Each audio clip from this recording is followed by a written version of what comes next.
Okay, so I have very small times, around 30 minutes, something about the macro perspective of real estate industry in Cambodia. I would like to go through very quickly because all of the speakers have some figure that I already present here. So I may go through very quickly. For my presentation, before my presentation, I would like to introduce again. Thank you for telling my name and introduce me. My name is Seiha, Director of Research at VTrust Appraisal. Very brief, no photo for me. Sorry. So I would like to have something to talk about the content of the presentation here. I need to stand here because I cannot see the slide. I have a short eyes problem. First, I would like to talk about the economic snapshot of Cambodia, and then will be Phnom Penh overviews, and also cover commercial sectors and also residential and landed housing, service apartment, and a brief on condominiums, and also the banks, credits, banking sector, very brief on the figures that is important for the industry, and also about the outlooks of the property market in Cambodia. Okay, first look at the economic snapshot of Cambodia. Really interesting that so far we heard that from the media or from the international media or something about the economic that going to be down in 2016. But I may maintain that according to our analysis, meta-analysis on many factors, that Cambodian economy still grows strong in 2016, depending on the real growth of 7.2% in 2016, that growing from 2015. So it's still good for the economy in Cambodia, despite the growing slowdown in China or other country nearby. However, we still grow strong due to some other factors. So we need to go through on that.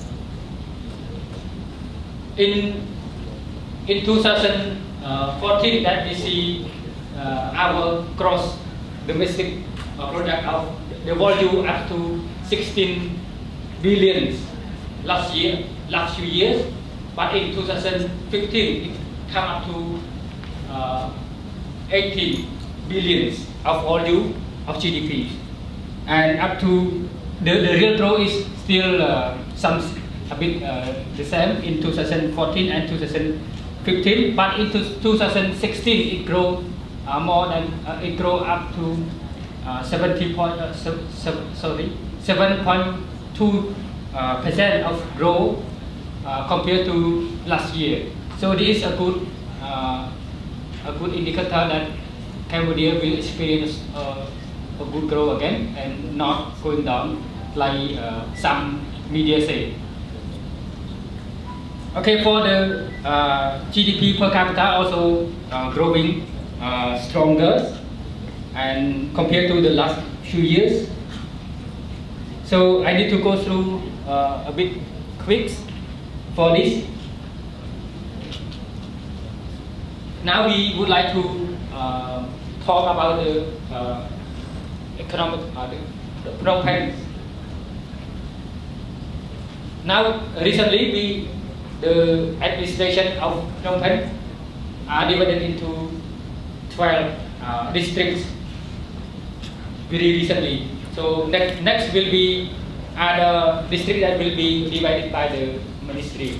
So it is not yet mapped out, but it will be few other will be added to Phnom Penh. from the Kandahar province. And for the population of Phnom Penh, we have up to 2.2 million of the Phnom Penh population of 2015. And the real growth of the growth rate of the population in Phnom Penh up to 4%. And the population density in Phnom Penh compared to other country, to other city of neighboring country, will smaller, but it is becoming more density than before up to today. We have 12 districts, as I mentioned at the moment. Before we have only 9, and before that we have only 6 or 7, but now we have up to 12. So next few years will be some more, because the administration will be added more and cutting from other nearby province, especially Kandahar province. The population income, the disposable income in Phnom Penh compared to other urban areas and other areas in Cambodia is growing stronger here, up to 20% compared to the 2012. This big growth is can be something about the emerging of the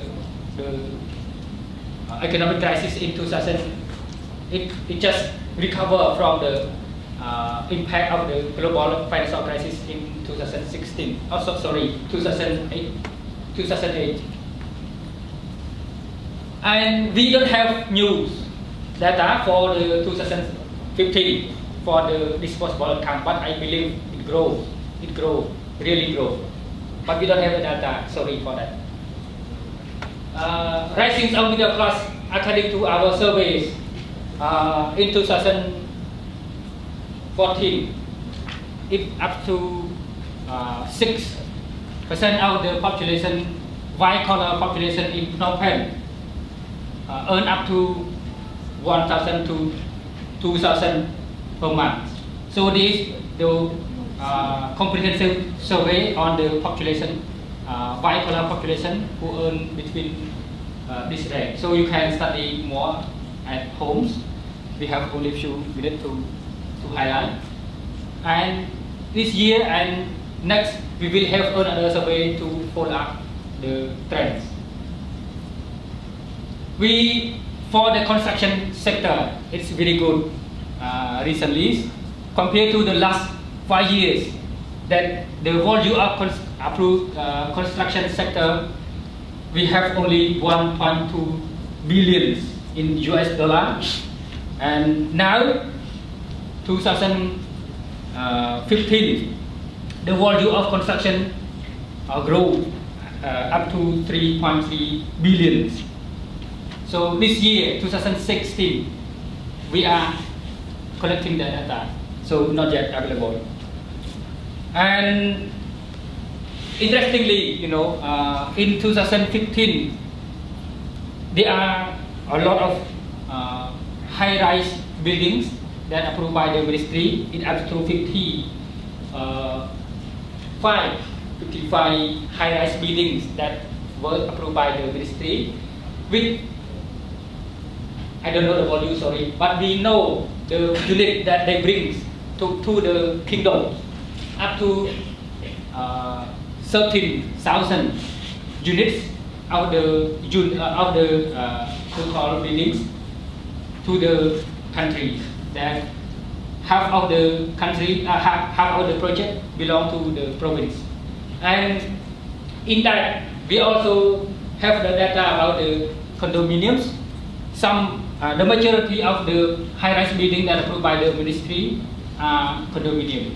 So in the condominium, bring in 2015 up to 10,000 units in total for 2015 of condominium units.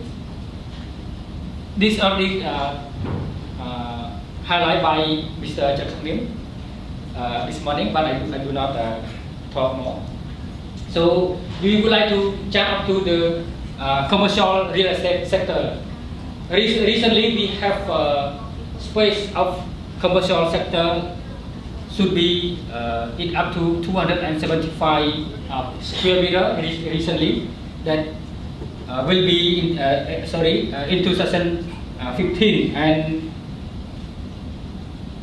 it will be growing stronger in the next few months, few years, because due to the incoming projects just like Parsons malls and also Aeon malls will come online the next few years. So in total, that we estimate, because CBRE estimate, we have up to 300,000 square meters of leasable rental space for retail sectors, and this added up by the Parsons and also added up by the 150,000 square meter of Aeon mall that will be online in 2018. So it's very interesting for the coming retail sector that growing stronger.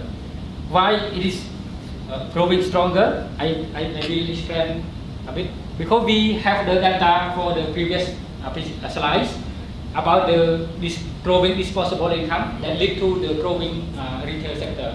People have more income and they have more disposable income, and they spend that money to every retail sectors and other sectors, especially on retail, and housing demand is subhand as well.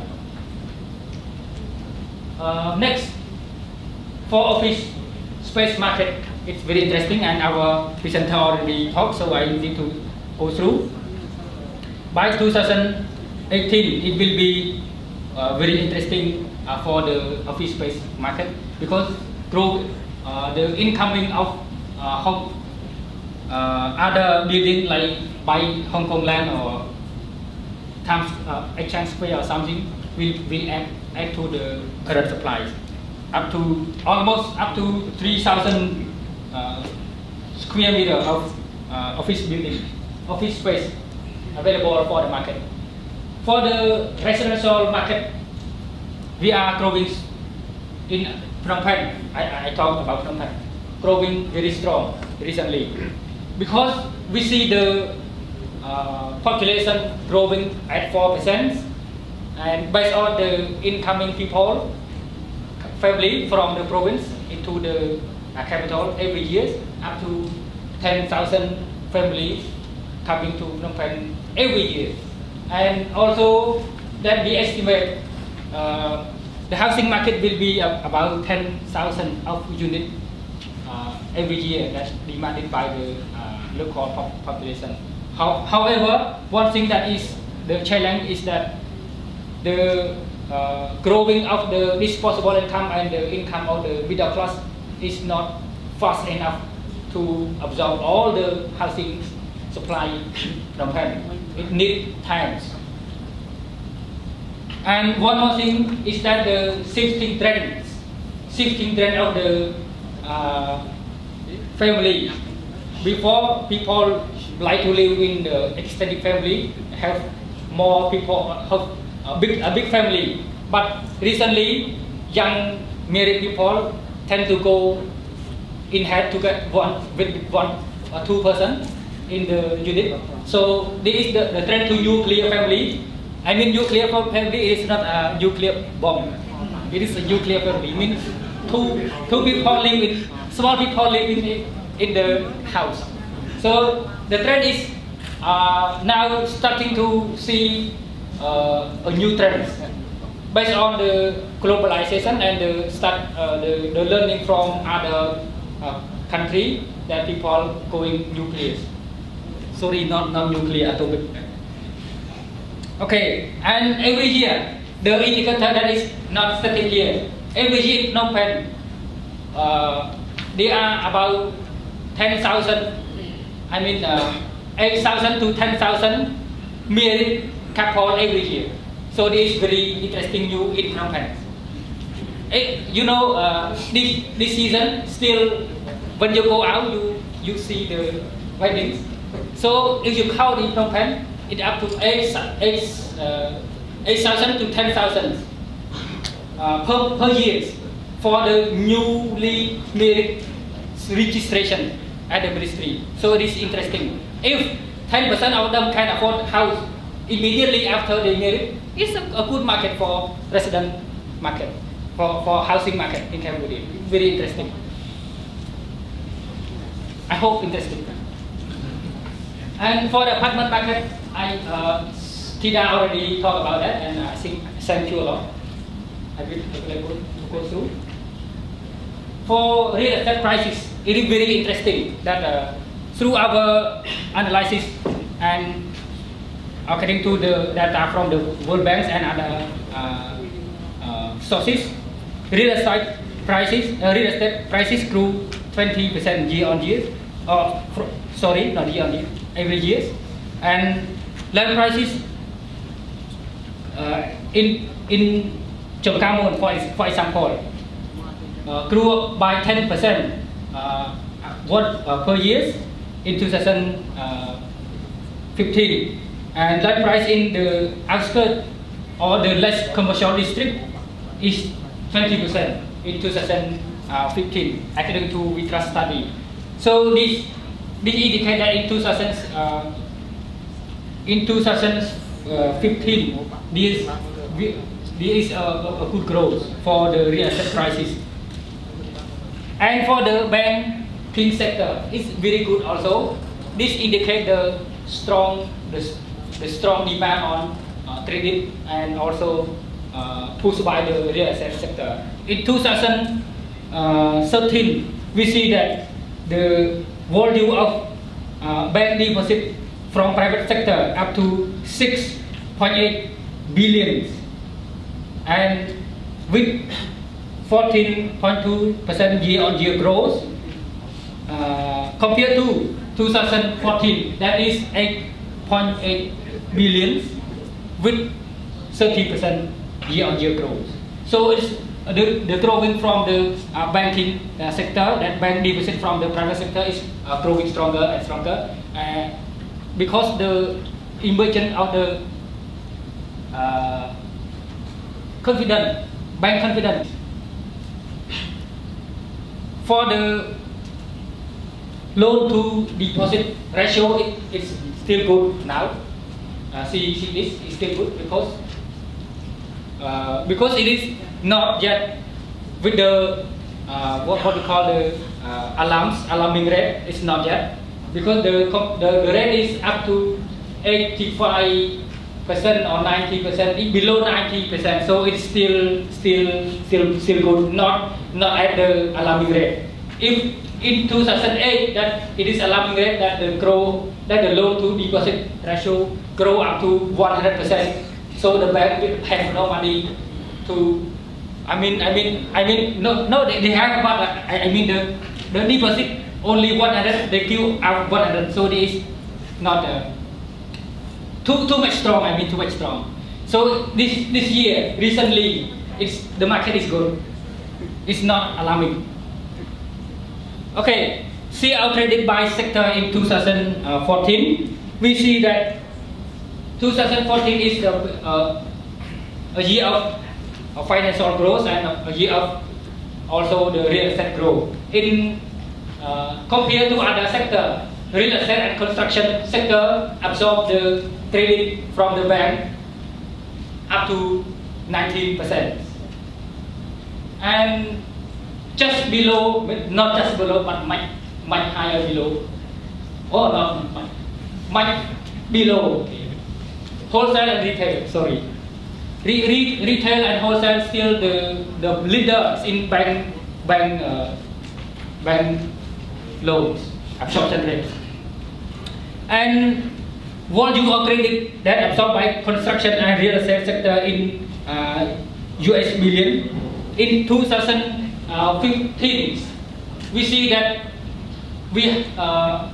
construction and real estate sector absorbed up to 2 billion. It is 2,000 million in 2015. Compared to the last 4 years, that it is only 0.9 billion.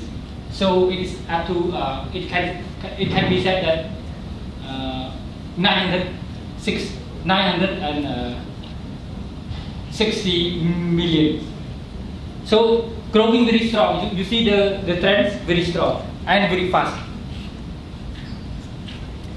Credit to real estate and construction by sector.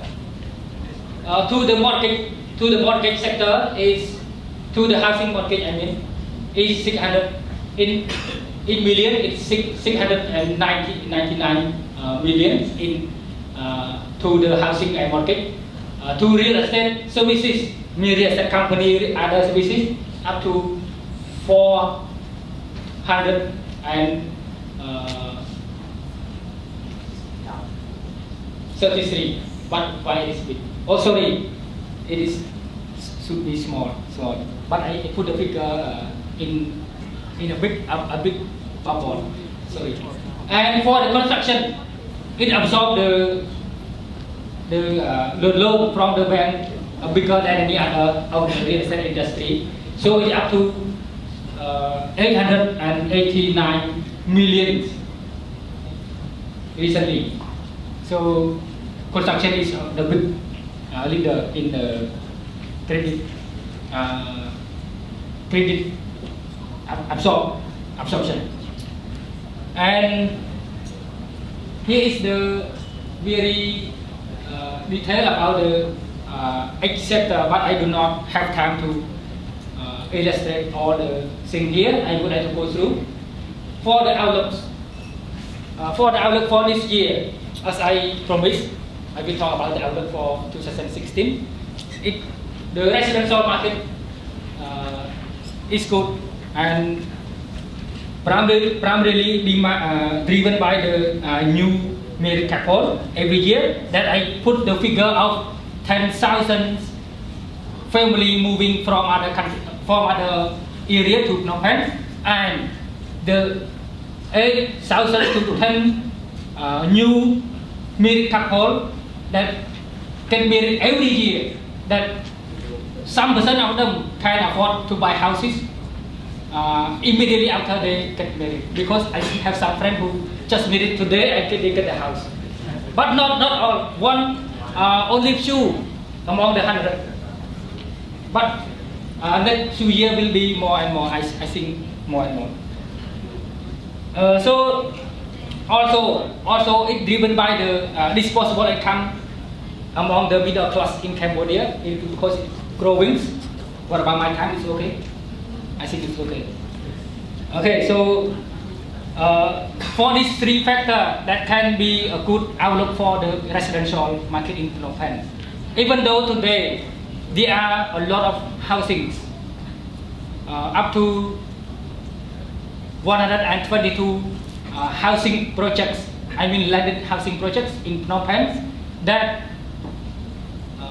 scatter around in Phnom Penh with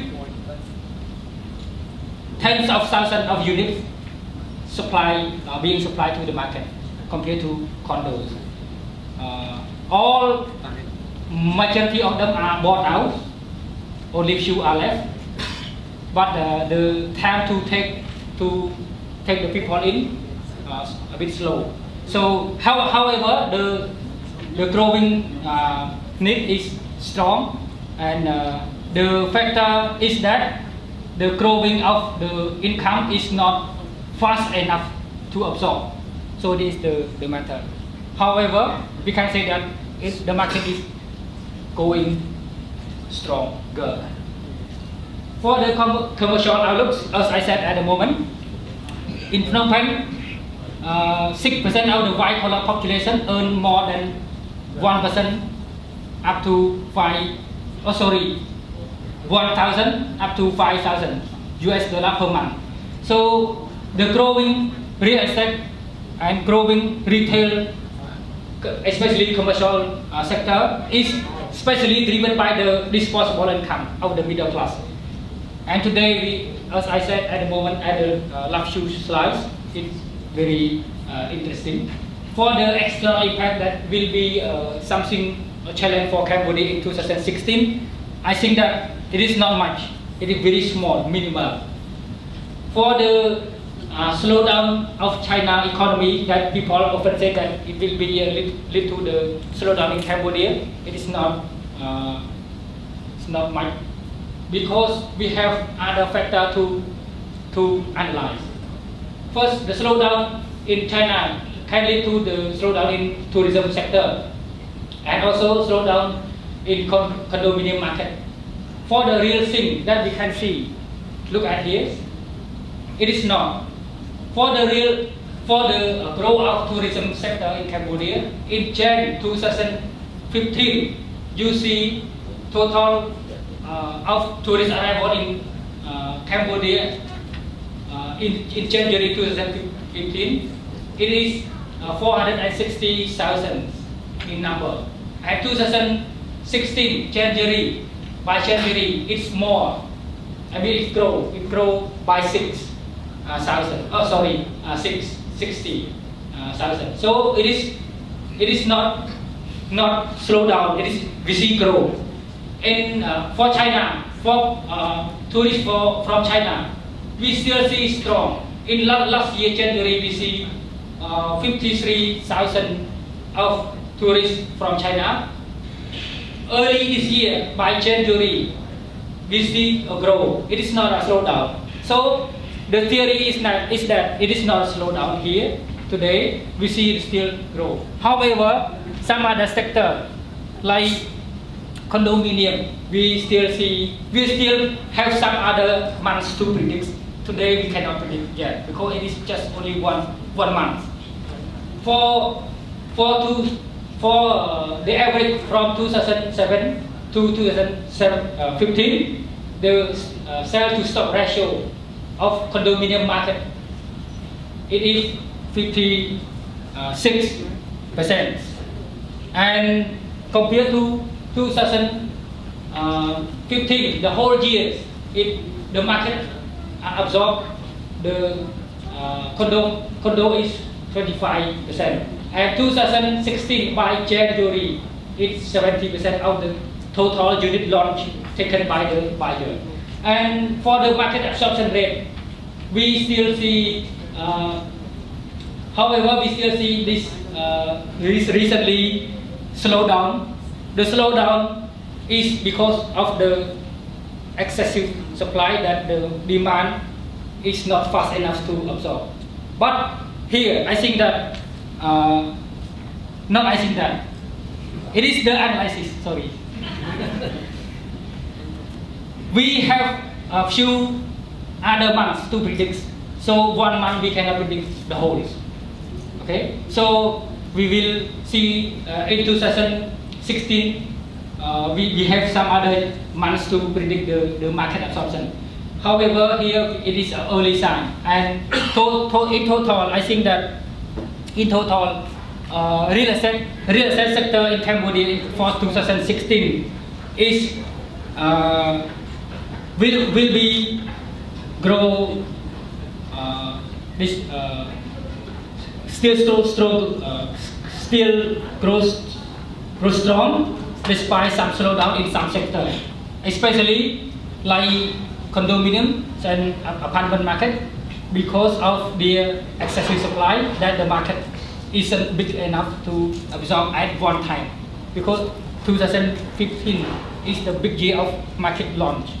As I said at the moment, 10,000 unit launch in 2016 compared to other year that only 2,000 unit launch, 3,000, 5,000. So it is possible that the slowdown will be because of the excessive supply. However, and maybe Sam, I don't have anything more, and if you have other questions, you can contact me directly.